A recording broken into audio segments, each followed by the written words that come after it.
Herkese merhaba arkadaşlar, kanalıma hoş geldiniz. Yeni bir günde yeni videolarla karşınızdayım. Herkesin sevimlisi, güzeller güzeli Yağmur Tanrisevsin'den en son paylaşımları sunmaktayım.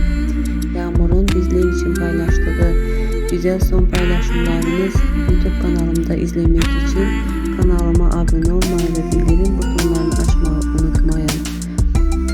Sizler için en yeni videoları Show'da sunmaktayım.